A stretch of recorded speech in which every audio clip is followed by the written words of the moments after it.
गए चला बच्चे जय हो।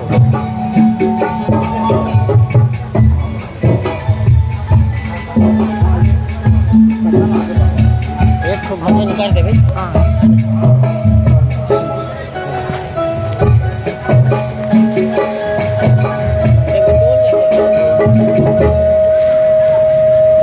श्रोतागण, हमारी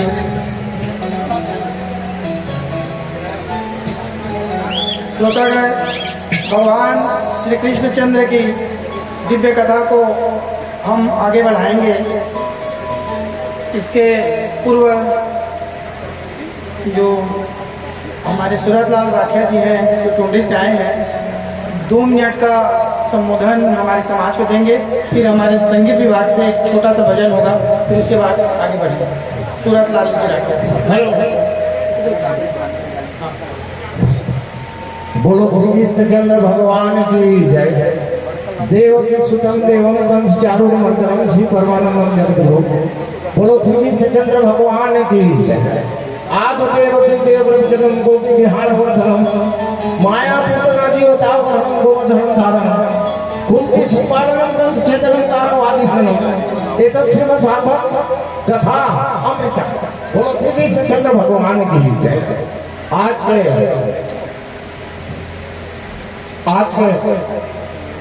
देवियां और आज के देवता यहाँ बैठे हैं और आज के विशेष हमारे पूजनीय आचार्य स्वर्गीय गिरिजा महाराज जो मोर साथी जन्म होकर सुपुत्र आचार्य के रूप में, कथा आचार्य के रूप में आज यहाँ बैठे हैं। और मैं तो आज देख करके अति आनंद हो और विशेष उकर बड़े भाई जिला भी नूतन जिले में बहुत बहुत धन्यवाद देते हैं, जो कि आज मृतक आत्मा के निमित्त में, श्राद्ध के निमित्त में, मोक्ष के निमित्त में, मुक्ति के निमित्त में आज कथा के आयोजन रखने में खैर बोले के आम नागरिक सब भक्त जनमंडल में बहुत बहुत धन्यवाद देते हैं। जहाँ श्रीमद् भागवत होते, 18 पुराण होते, वो गांव धन्य हो, ठाव धन्य है, वो जगह धन्य है। आज धन्यमय के पात्र बन गए, पावन पात्र बन गए। जैसे दान के लोटा में जल करती है गंगा वो प्रकट हो गया, गंगा जल बन गए थे। तो आज सबके हृदय में गंगा जी पदार्पण कर रहे हैं, बसे हैं। और आज के देविया मतलब मैं नमन करत हूँ। जीवन कथा सुने आए हैं, शंकर भगवान पार्वती जी भी नमन करी, कथा सुने यार नमन कथा। तो मैं आज के विशेष जो हमारे गायक वादक कलाकार है हो धन्यवाद देते हो। जीवन 108 श्रीमद् भागवत से ज्यादा है बजाता है और ब्रजेश महान ब्रजेश जिला आचार्य जो बने हैं हमारे टुंडी से, खैरपुरा से, हमारे आस पड़ोस से, हमारे क्षेत्र से जो ब्राह्मण देवता है, मैं बहुत बहुत नमन भी करता हूँ, प्रणाम भी करता हूँ। जीवन श्रीमद् भागवत आगे बढ़ाए के अपन तरफ से और वितरकात्मक लोग सभी आज कथा के आयोजन में स्वयं बैठे हैं। कैसे जी मैं बहुत बहुत प्रणाम करते हुए मैं गिरिजा महाराज का आज संधरी देते सबसे नमन करत हो कि ऊपर पुत्र आचार्य बन के आश्रम बैठे हैं, आचार्य आश्रम में। तो गिरिजा महाराज वो देखे यहाँ पिता के रूप में देखे, लेकिन देखे मैं भगवान से प्रार्थना करत हो और आशीर्वाद सदैव ब्राह्मण परिवार के, यज्ञ परिवार के सब आशीर्वाद हमन मिले। मैं आपकी कहा करके मोर बात को समाप्त करत हो। बोलो कृष्णचंद्र भगवान की जय, उमापति महादेव की जय, वृंदावन बिहारी की। इसी कड़ी में हमारे ग्राम खैरपुरा के उप सरपंच प्रेम भाई संतोष दास महान व्यासपीठ से सुंदर आशीर्वाद ग्रहण करेंगे। तत्पश्चात हम आगे की कथा में प्रवेश करेंगे। बोलिए नारायण भगवान की जय।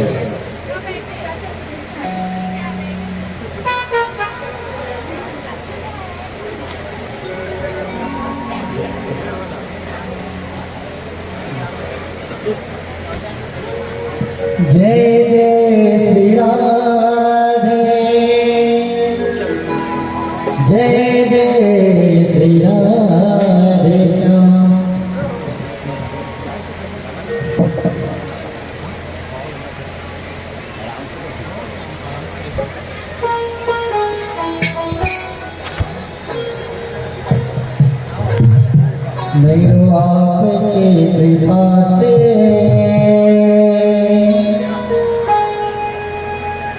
सब काम हो रहा है। करते हो तुम कन्हैया मेरा नाम हो रहा है। भोली भाटिया लाल की जय।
जय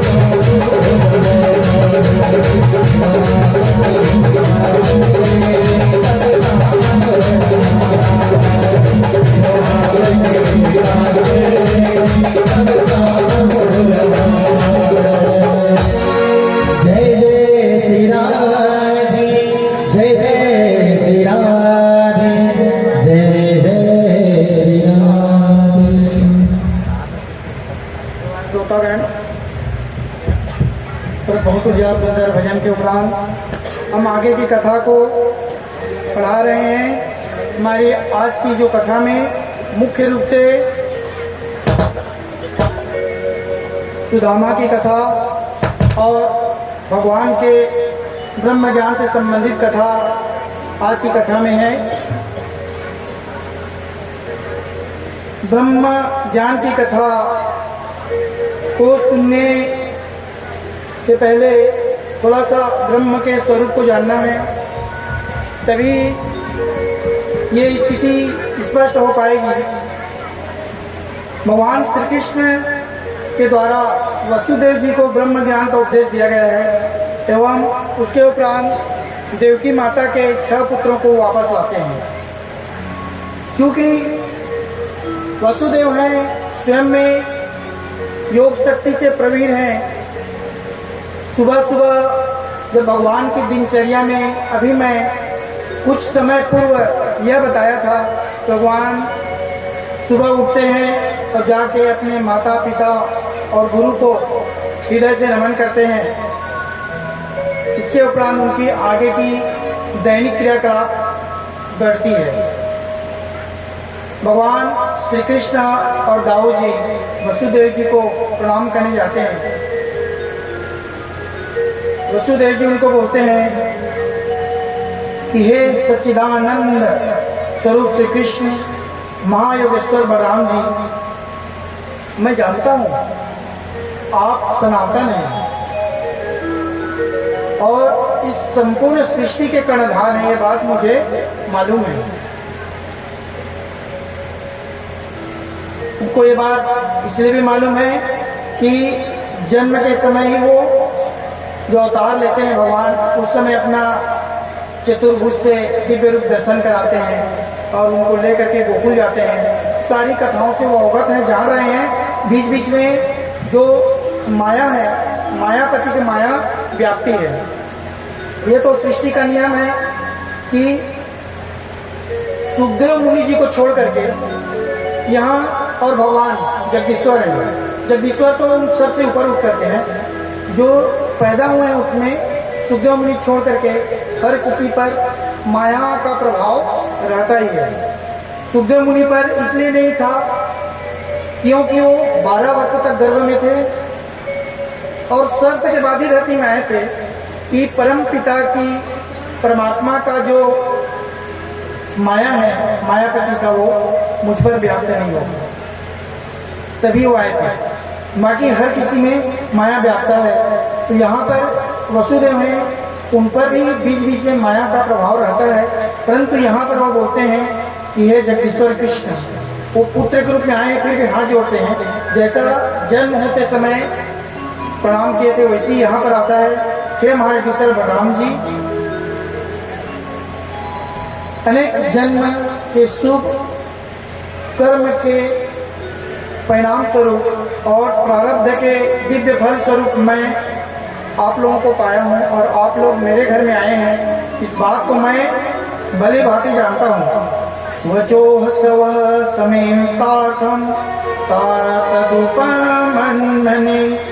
यत्र पुत्राणां समीदृश्य तत्र ग्राम उदासतः। इसके उपरांत कृष्ण भगवान बोलते हैं उनको, हे पिताजी, आपका जो ज्ञान है ये सत्य है कि ये जो आत्मा है ये नित्य चिरातन शाश्वत है और इस सृष्टि में आने के बाद सब पर माया का व्याप्त हो जाता है, परंतु सबको इस सृष्टि में जितना भी प्राणी पैदा हुए हैं सबको ब्रह्म स्वरूप ही मान करके चलना चाहिए। ईश्वर अंश जीव अविनाशी, भगवान परम पिता का एक अंश है, ऐसे मानना चाहिए और संपूर्ण सृष्टि को ब्रह्म में मानना चाहिए। यही ब्रह्म ज्ञान का दिव्य स्वरूप है। और इस ब्रह्म ज्ञान में हम आगे की और कथा कहेंगे। इससे संक्षेप में यह बताना आवश्यक है कि यहाँ पर भगवान श्री कृष्ण को वहाँ पर देवकी माता बोलती हैं कि पुत्र, तुम्हारे बारे में सुना है कि तुमने अपने गुरु जो सांदीपनी है उनके मृत पुत्रों को वापस ला करके उनको गुरु दक्षिणा दिया है। तो मेरी एक इच्छा है, उस इच्छा को तुम पूर्ण करो। मैं तुम्हारी सारी बातों को समझ रही हूँ कि ब्रह्म ज्ञान की बातें अपनी जगह में हैं, पर एक मनुष्य के जो शरीर का भी एक धर्म है, मैं अपने पुत्रों को देखना चाहती हूँ। भगवान जगदीश्वर बोलते हैं कि ठीक है हे माता, मैं तुम्हारी इस इच्छा को अवश्य पूरा करूंगा। और वो अपने योग माया जो शक्ति है उसको बुलाते हैं। कल की कथा में हमने योग माया की कथा का विस्तृत चर्चा किया है कि योग माया के रूप में 3 शक्तियां कार्यरत रही हैं द्वापर युग में। भगवान श्री कृष्ण ने सभी शक्तियों को बहन के रूप में स्वीकार किया है। एक द्रौपदी योग माया की एक रूप है, दूसरी योग माया के रूप में माँ बिंदेश्वरी है, जो जिसको कंस जमीन में पटकता है तो उड़ के चली जाती है, और तीसरा माँ सुभद्रा है। तीनों भगवान की बहन है, बहन के रूप में उनको स्वीकार किए हैं। तो यहाँ जो शक्ति आती है वो दूसरे नंबर की शक्ति है, बिंदेश्वरी माता की शक्ति है, वही योग माया है। वो आते हैं और आकर के भगवान के समक्ष उपस्थित होकर उनको मदद करते हैं। क्या है स्थिति? तो भगवान उनको बताते हैं कि जो प्रजापति मरीचि के जो गर्भ से उत्पन्न 6 पुत्र थे, ये 6 पुत्र ब्रह्मा जी के परिभाष के स्वरूप ब्रह्मा के साथ से ये आए थे, और वही सब के सब योग माया की शक्ति से भगवान उनको पूर्ण गर्भ को निकाल करके भगवान उनको देवकी के गर्भ में रखाए थे एक एक करके। यही सब 6 पुत्र हैं, और वो सारे 6 पुत्र उस काल में जिनके लिए माता देवकी शोकातुर हो रही थी, बलि राजा के पास स्मर, उद्गीत, परिश्वर, पतंग, क्षुद्रभूत और गिरिराम से उनके पास विराजमान थे। भगवान योग माया की पुनः सहायता लेते हैं और बलि राजा के पास जाते हैं, और वहाँ से ला करके माता देवकी को उनका दर्शन कराते हैं, और उनके बाद ये जो प्रजापति महर्षि के जो पुत्र हैं उनको मुक्ति देते हैं। ये जगदीश्वर भगवान की दिव्य कथा है। इसके तुरंत उपरांत हम अभी कुछ देर पहले चर्चा किए थे कि क्षणिक कुछ क्षेपक कथा के उपरांत हम पुनः ब्रह्म ज्ञान की कथा में आएंगे। देखिए, ब्रह्म ज्ञान का जो कथा है उसमें भगवान श्री कृष्ण के 3 स्थिति नाम है। ब्रह्ममति, परमात्ममति और तेव भगवान सिद्ध्यते। ब्रह्मा, परमात्मा और भगवान। ब्रह्मा, ब्रह्म, भगवान, परमात्मा और योगेश्वर जो कृष्ण है, ये ब्रह्म की तीनों शक्ति से युक्त हैं। इस ब्रह्म ज्ञान में, ये दिव्य ज्ञान में जो ब्रह्म शक्ति है, ये क्या अन्य 2 शक्ति से अलग है? ब्रह्म, परमात्मा और भगवान, क्या ये तीनों के तीनों अलग हैं कि एक ही तत्व के 3 रूप हैं? जिस तरह से हम सूर्य को सूर्य, भानु, दिवाकर अलग अलग नाम से जानते हैं, हम घोड़ा जो है जानवर, रविसूत, वाजक, हरि घोटक इत्यादि शब्द से संबोधित करते हैं। क्या ये जो ब्रह्म है, परमात्मा और भगवान है, तीनों एक ही शब्द के तीन अलग समानार्थी शब्द हैं? जैसे जल को हम पानी, अम्बुज, वारी इत्यादि अलग अलग नाम से जानते हैं, क्या हम उसको एक ही शब्द को तीन रूप में लेंगे समानार्थी? क्या एक ही शब्द तीन रूप में प्रभावशील होगा? तो यहाँ पर क्या हम ब्रह्मा को अगर ऐसा है समानार्थी के रूप में यदि लेते हैं, श्रोतागण आप लोगों से थोड़ा व्यासपीठ से आप आदेश है कि थोड़ा किनारे की ओर आगे आ जाएं। हमारे अन्य श्रोतागण आ रहे हैं, उनको बैठने के लिए थोड़ा जगह दें, पीछे तरफ से सड़क के इधर आ जाएं। तो जो समानार्थी शब्द है एक शब्द का दूसरा, जैसे जल को हम पानी बोल देंगे, वारी बोल देंगे, क्या वैसे ही ब्रह्म, परमात्मा और भगवान ऐसे बोल सकते हैं? यदि ऐसे हम बोल सकते हैं तो तीनों में कोई भेद नहीं है, और ऐसे नहीं बोल सकते हैं तो भेद ही भेद है। क्या इसको हम एक ही कृष्ण के तीन शब्द बोले तो यहाँ पे तीन शब्द के रूप में नहीं स्वीकारते हैं, तो तीनों में अंतर है। तो क्या वो अंतर हमें स्वीकार्य है? जल है, इस सृष्टि में जल चार रूप में व्याप्त है। कौन कौन से चार रूप? ठोस, द्रव और गैस, तीन तो हमारा शाश्वत चलाया है, और एक चौथा स्वरूप है कोलाइडी अवस्था, जो आजकल वैज्ञानिक लोग खोज कर रहे हैं। तो यदि हम तीनों को एक मान लेते हैं, ठोस, द्रव और गैस को, तो वैसे ही ब्रह्म, परमात्मा और भगवान को एक ही मान लेते हैं, तीनों एक ही हैं। और यदि हम तीनों को अलग मानते हैं तो तीनों अलग हैं। तो यहाँ पर यदि किसी व्यक्ति को आदेशित किया जाए कि तुम पानी लेके आओ, और वो बर्फ लेके आए, तो हम उसको पानी मान लेंगे, और उससे आगे बढ़ जाइए कि वो भाप लेके पहुंचे और बोले ये देखो ये पानी है, इसको पी लो भाप को। क्या ये चीज स्वीकार होगा? नहीं होगा। पानी मांगेंगे तो कोई पानी लेके आएगा तभी वो पानी है, बर्फ मांगेंगे तो बर्फ लेके आएगा तभी वो बर्फ है। अन्यथा ये तीनों हैं तो एक ही चीज, पर तीन स्वरूप में व्याप्त है।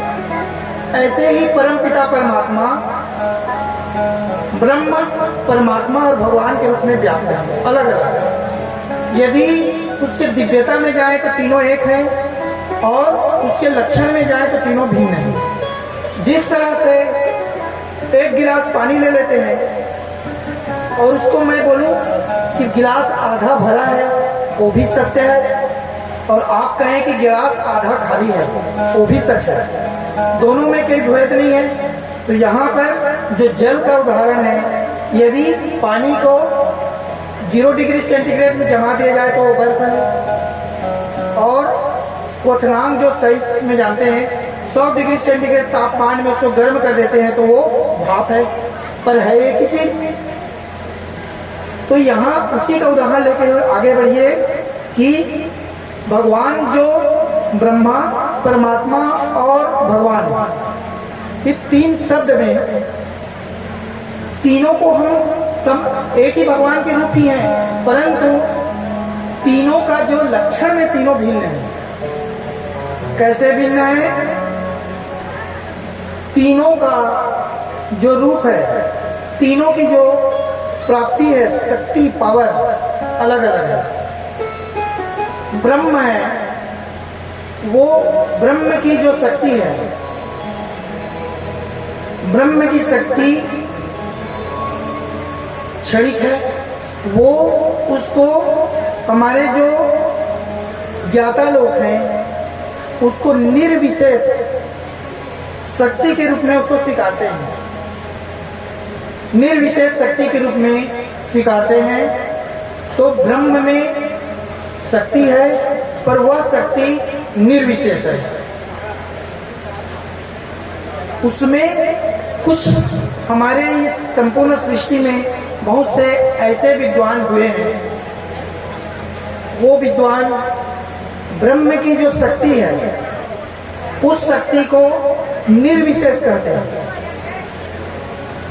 परंतु ब्रह्म की जो शक्ति है पूर्णतः निर्विशेष नहीं है, बल्कि इनको हम अल्प व्यक्त शक्ति के रूप में संबोधन करें तो ज्यादा अच्छा होगा। ऐसा क्यों होगा? ध्यान से सुनिए।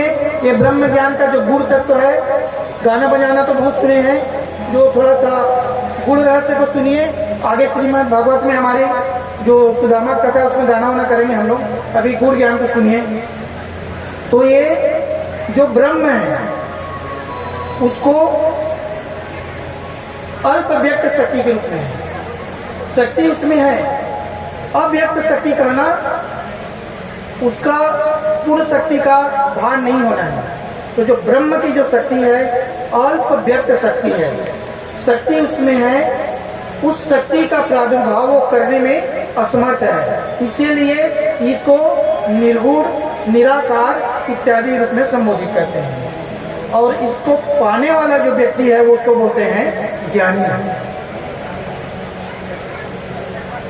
ज्ञान पंथ कृपाण के धारा, जो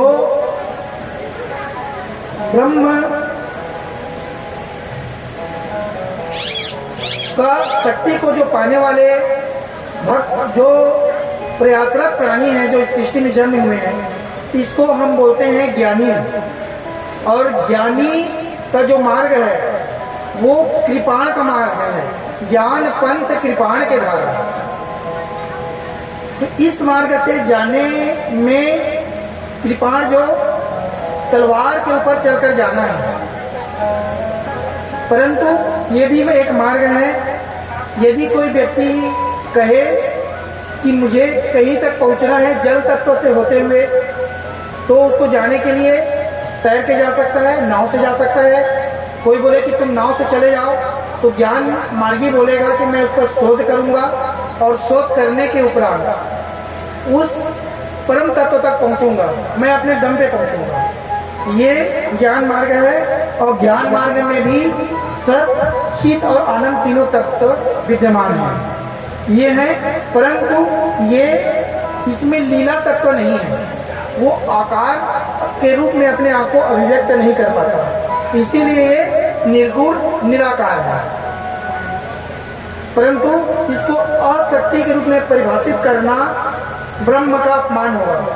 तो हमारा जो ब्रह्म है वो पूर्ण शक्तिमान है, और उसकी शक्ति में वो पूर्ण व्यक्त न करके वो अव्यक्त शक्ति अल्प व्यक्त के रूप में वो परिभाषित है। यदि उसको अव्यक्त बोल दें तब क्या होगा कि वो तो जीरो है, शून्य है, वो अल्प व्यक्त के रूप में हो सकती है। दूसरा है शब्द है हमारा परमात्मा। परमात्मा शक्ति में उससे ऊपर है, परंतु ये फिर दो रूप में है, एक साकार रूप में और एक निराकार के रूप में। जो साकार के रूप में विद्यमान है वो है वैकुंठ लोक में, जिसको बोलते हैं हम महाविष्णु। और जो निराकार के रूप में अपनी शक्तियों का अभ्युदय करके इस सृष्टि में व्याप्त है, वो सृष्टि तीन रूप में है। एक रूप में है जो इस संपूर्ण सृष्टि के आत्मा में व्याप्त है, हर व्यक्ति के जो आत्मा के साथ है वो परमात्मा का एक शक्ति है। उससे थोड़ा सा ऊपर जाएंगे तो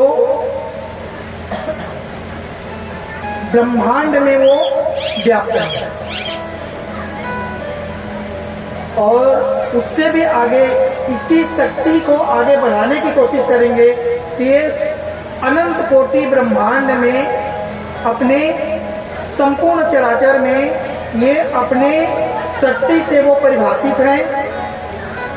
जहाँ वो एक व्यक्ति के आत्मा में प्रस्फुटित हो रहे हैं, वहाँ हर व्यक्ति के गुण कर्म दोष का वो अवलेखन कर रहे हैं और उसके प्रारब्ध का फल भी देते हैं। वही वर्तमान कर्म का लेखा जोखा और हिसाब रखते हैं। ये एक ब्रह्मांड की शक्ति है और वहीं से वो उसी शक्ति के रूप में संपूर्ण सृष्टि में अनंत कोटि ब्रह्मांड में उसी रूप में रहते हैं। तो ये एक तरह से निराकार के रूप में वो हमारे बीच में है, हमारे हृदय में अवस्थित है, और साकार के रूप में वो गोलोकवासी है। ये परमात्मा का है। और तीसरी जो चीज है वो भगवान। ये भगवान क्या है? जो जगदीश्वर परमपिता परमात्मा के रूप में जिसको हम पूजा कर रहे हैं, वही है ये रूप रस गुण आधार अहंकार। ये सारी जो मानसिक शारीरिक आत्मिक व्यष्टिक जो शब्द हैं इस सबसे परिभाषित हैं और उनके परे हैं। जहाँ मनुष्य की बुद्धि मन अहंकार की जो सीमा समाप्त होती है, उसके कुछ गैप के बाद से इनका एरिया शुरू होता है।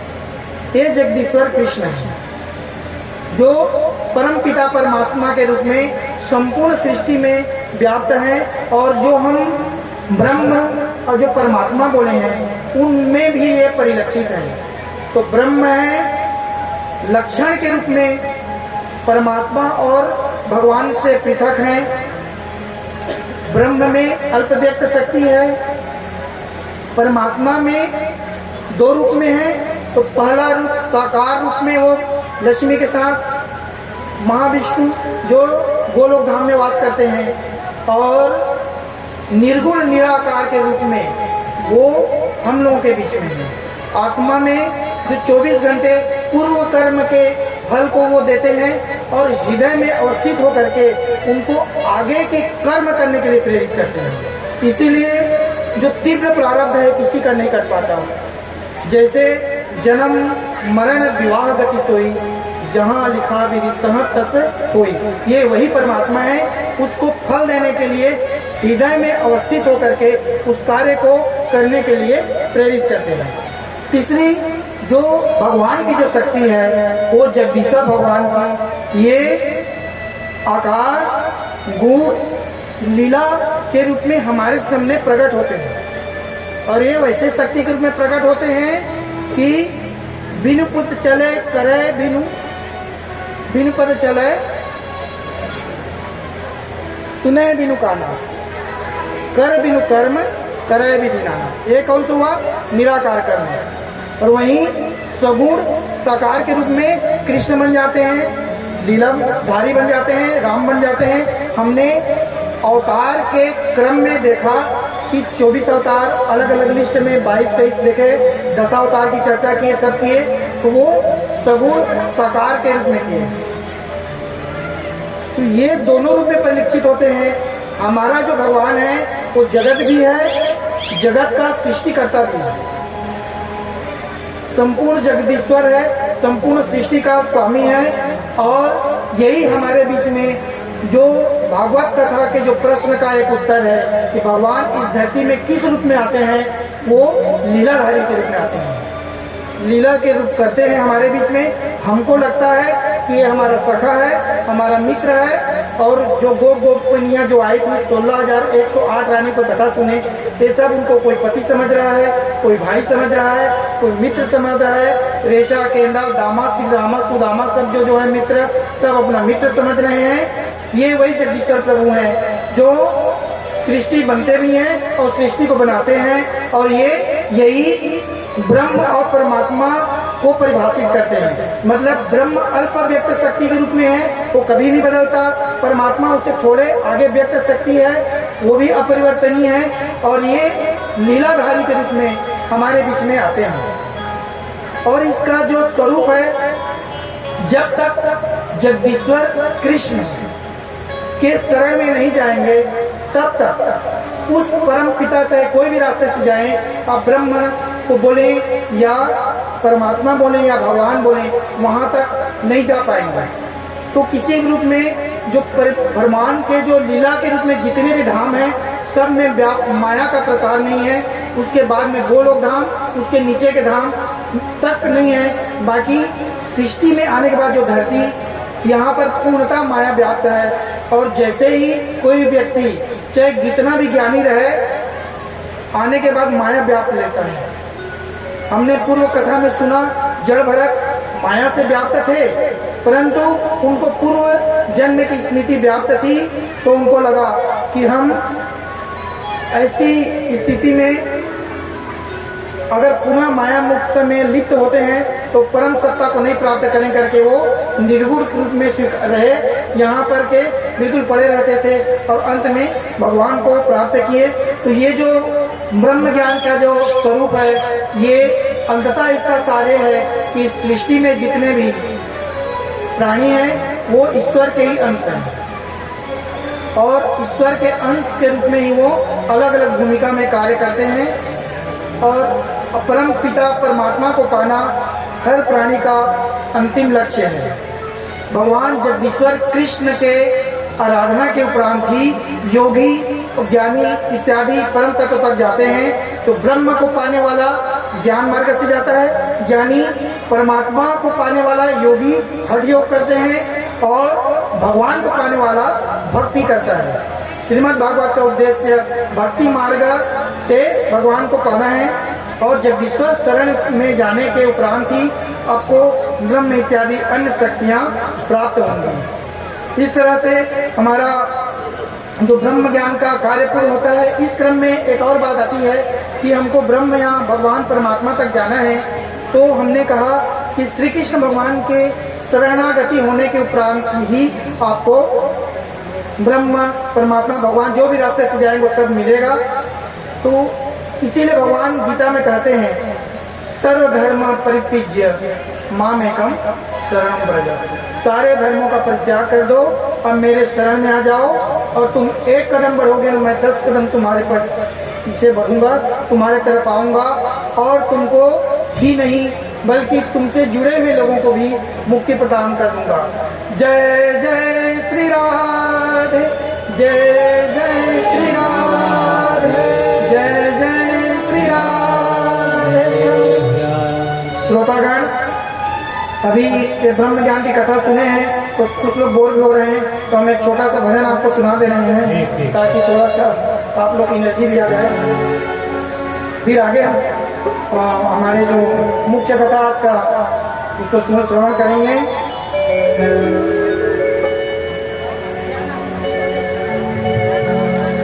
राधे राधे जप चले आएंगे बिहारी, राधे राधे जप चले आएंगे बिहारी, आएंगे बिहारी चले आएंगे बिहारी, आएंगे बिहारी चले आएंगे बिहारी,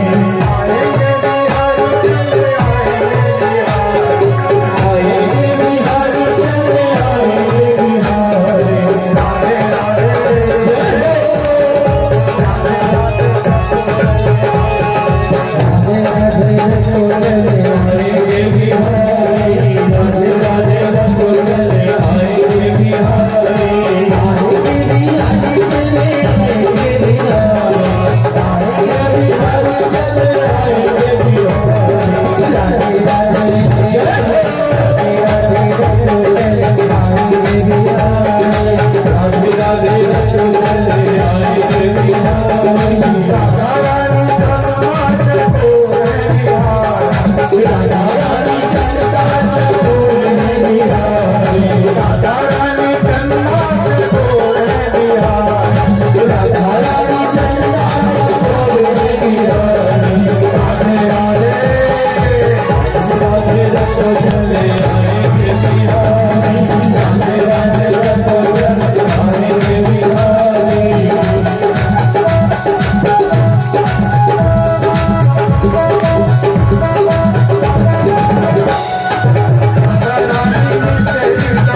राधा रानी मोहनी तो मोहन बिहारी, राधा रानी मोहनी तो मोहन बिहारी, राधा रानी मोहनी तो मोहन बिहारी।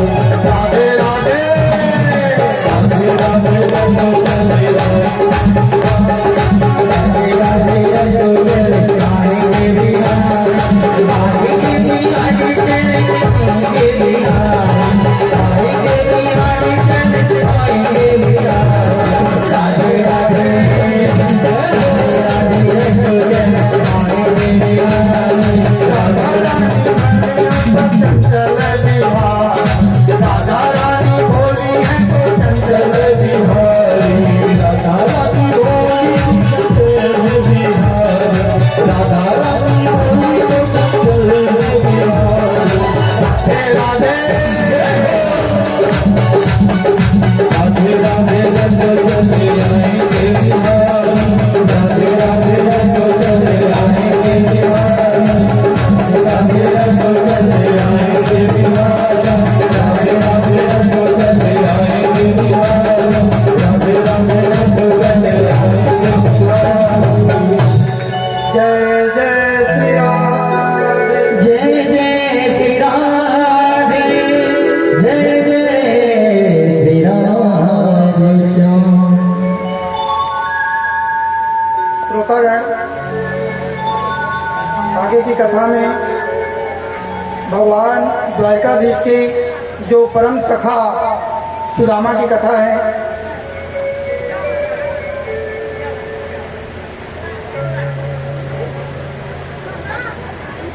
सुदामा भगवान श्री कृष्ण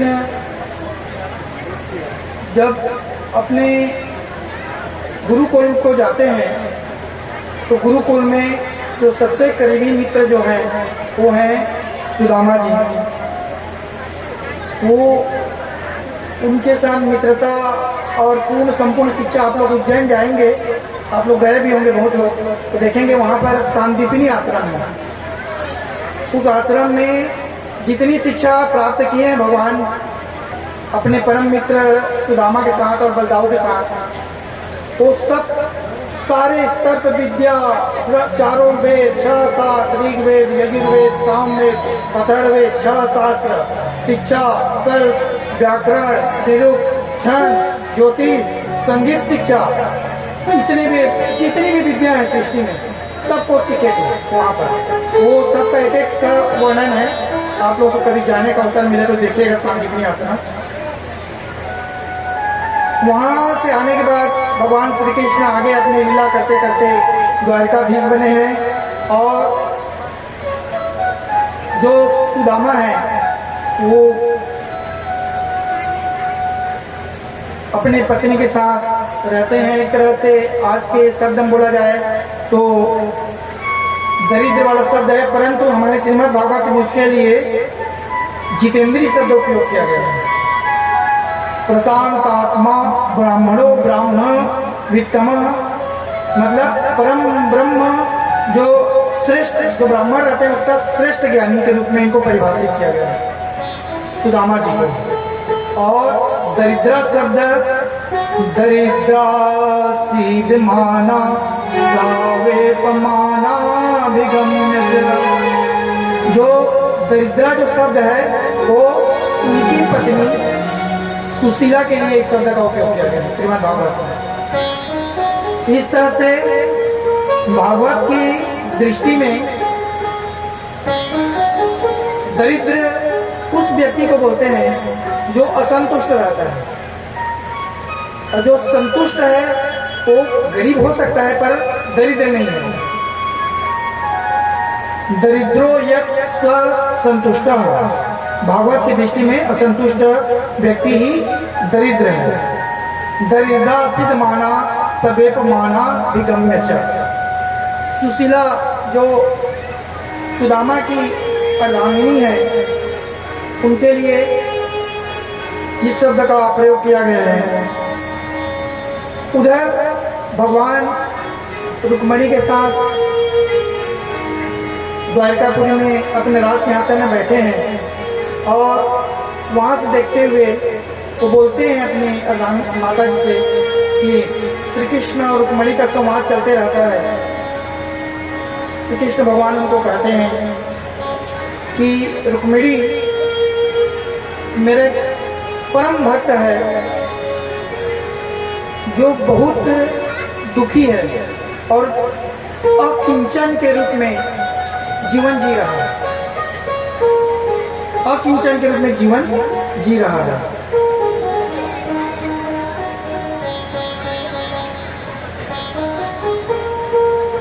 तो रुक्मिणी भगवान श्री कृष्ण को कहती हैं कि प्रभु आपके रहते आपका कौन सा मित्र है जो अकिंचन है, गरीब है, निर्धन है, दुखी है, कुछ बताओ। तो बताते हैं हमारा एक मित्र है, तो आपके लिए कोई भी असंभव नहीं है, आप उसको धन दे दीजिए। परंतु ब्राह्मणों ब्रह्मवित्तमः, वो परम श्रेष्ठ ब्रह्म ज्ञानी है, वो हमारे बस में बात में नहीं है कि हम उनको तभी दे पाएंगे जब उनके मन में इच्छा होगी। और वो ब्रह्म ज्ञानी है, ब्रह्म ज्ञानी ब्रह्मवेत्ता ब्राह्मण है, तो उनके मन में हम ये इच्छा जागृत करना हमारे लिए कठिन है कि वो हमसे कुछ लें, उनका निर्धनता दूर करें। वो तो संतुष्ट ब्राह्मण है, जैसी स्थिति में है संतुष्ट है। तो आगे कुछ तो करिए। तो बोलते हाँ एक काम हो सकता है, उनकी जो पत्नी है सुशीला, उनके माध्यम से कुछ हो सकता है।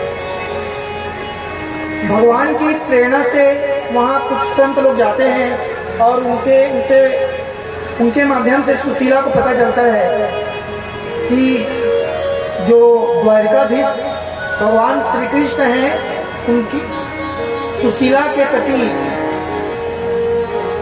सुदामा के परम मित्र हैं। और एक बड़ी राज की बात कि सुदामा इतने समयांतराल में कभी भी भगवान श्री कृष्ण के जगदीश्वर की चर्चा नहीं की, यद्यपि वो रोज माला जपते हैं कृष्ण का, परंतु अपनी पत्नी के समक्ष नहीं बताए हैं कि वो हमारे मित्र हैं। पता जब सुशीला के मन में पता चलता है संतों के माध्यम से कि जगदीश्वर भगवान हमारे पति के मित्र हैं, तो अपने पति को बोलती है कि हे स्वामी, आज तक आपने नहीं बताया कि ये जो द्वारिकाधीश हैं आपके मित्र हैं, आपने कभी नहीं बताया। सुदामा कहते हैं हाँ वो मेरे मित्र हैं और अभी के नहीं, वो गुरुकुल के हैं, हम लोग साथ साथ पढ़े हैं, सारे विद्याओं को एक साथ ग्रहण किए हैं, आपने तो कभी नहीं बताया। ननु ब्राह्मण भगवतः सखा साक्षात् श्रियं पते ब्राह्मणस्य श्रेण्यस्य भगवान सात्परसः। अरे मालूम है वो तो अभी द्वारिकाधीश हैं और हम जान भी रहे हैं कि वो ब्राह्मणों के परम भक्त हैं, तो क्यों ना हम इतने दरिद्र स्थिति में हैं तो जाके कुछ इनसे मांग लेते। तो बोलते हैं कि नहीं, हम संतुष्ट हैं, जैसी स्थिति में क्यों जाएं। तो बोलती है, समझ जाती है सुशीला कि ये मांगने के लिए वहाँ नहीं जाएंगे, तो ऐसे कुछ चाल चला जाए। उनको बोलते हैं तो इतने बड़े हैं तो कम से कम दर्शन तो कराइए, जगदीश्वर हैं।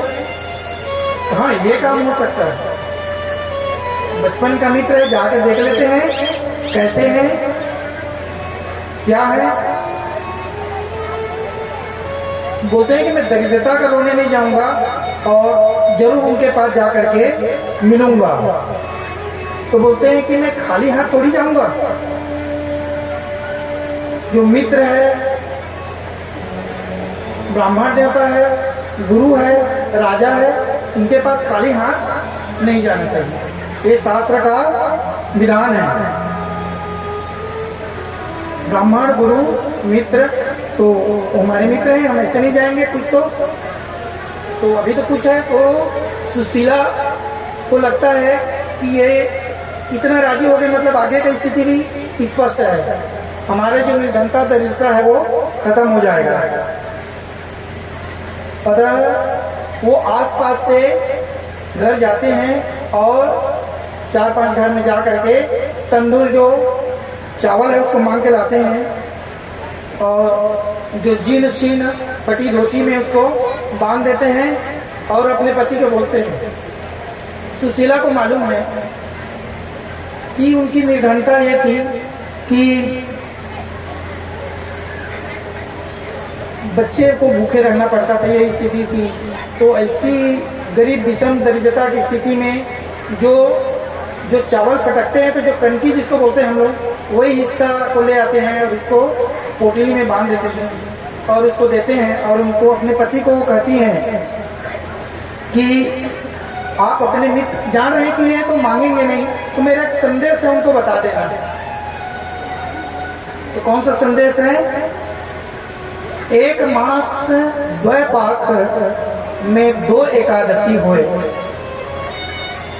एक मास द्वैपाक में 2 एकादशी हुए। सो प्रभु दीन दयाल ने नित प्रति दीनी मोय। जो एक माह में जो 2 दिन एकादशी होता है, मेरे पास ऐसी स्थिति है कि मेरे यहाँ रोज एकादशी है। ये संदेश सुना देना। भगवान वहाँ से सारे की स्थिति को समझ रहे हैं और सुदामा जी इनका संदेश लेके जाते हैं और आगे बढ़ते बढ़ते जा रहे हैं। बहुत ही विस्तार में जाते हैं। चलते चलते कुछ दूर जाने के बाद वो काफ़ी सफ़र करते हैं, पूरा शरीर उनका थक जाता है और थक जाने के उपरांत वहाँ पर बेहोशी की स्थिति आ जाती है, सो जाते हैं। भगवान श्री कृष्ण द्वारकापुरी से देखते हैं कि मेरा भक्त मेरे तरफ आ रहा है, तो जो तू आवे एक पग मैं आऊं पग पग, जो आवे तू एक पग मैं आऊं पग साथ। तुम जैसे जैसे मेरे तरफ कदम बढ़ाओगे मैं तुम्हारे तरफ कदम बढ़ाऊंगा और भक्त और भगवान की दूरी खत्म होगी।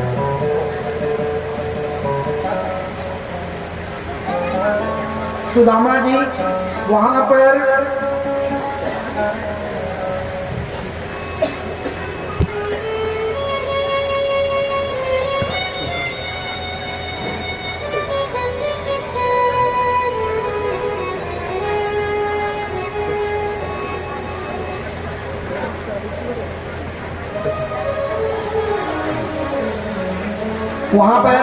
सुदामा जी सो गए हैं।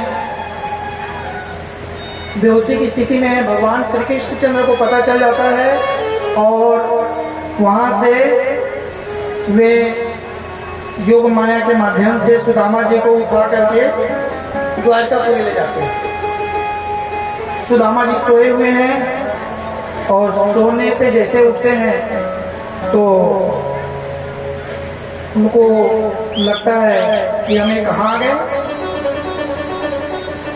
पूछते हैं आसपास के लोगों से कि क्या है, कहाँ गए हम। सब बताते हैं कि द्वारकापुरी आ चुके, ये द्वारकापुरी है। अच्छा द्वारकापुरी है, हमको तो यहीं आना था। तो अरे बहुत स्पीड पे चले हैं तो थक के सो गए हैं।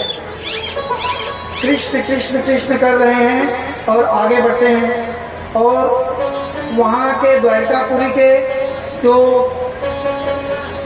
प्रजाजन है भगवान श्री कृष्ण चंद्र के, उन सब प्रजाओं से पूछते जाते हैं कि कन्हैया कहाँ है, कृष्ण का घर कहाँ पे है। सब समझते हैं ये कौन व्यक्ति है जो बोल रहा है कि कृष्ण का घर कहाँ है, ये कन्हैया का घर कहाँ है। इतने साधारण और ऐसे करते करते सब उसको थोड़ा पागल जैसा समझना शुरू कर देते हैं। अंततः सुदामा जी किसी तरह से वहाँ तक भगवान के दरवाजे तक पहुँच जाते हैं, मुख्य दरवाजे तक, और वहाँ भी पूछते हैं कि कृष्ण का घर यही है। बोलते हैं हाँ कृष्ण का तो यही है। तो तुम कौन हो? मैं उनका एक मित्र हूँ। तो कृष्ण से, अरे तो तुम कृष्ण, ये भगवान ऐसे नहीं है, ये तो जगदीश्वर है, तुम ऐसा नाम ले रहे हो। परंतु धर्म चक्रवर्ती सर्वेश्वर सर्वतंत्र महाराजा विराट द्वारी काधीश्वर श्री कृष्णचंद्र जी भगवान सरकार इत्यादि लंबा चौड़ा नाम है।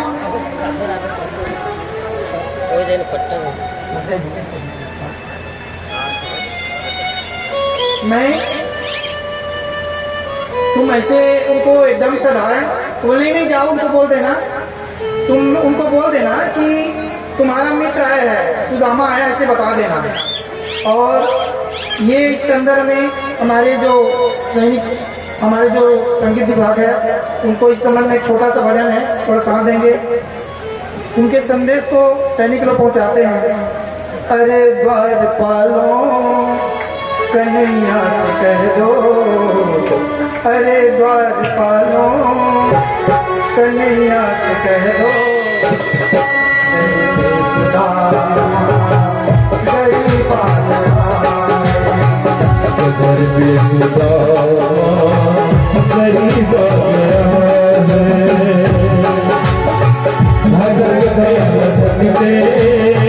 न जाने कहाँ से भटकते भटकते, न जाने कहाँ से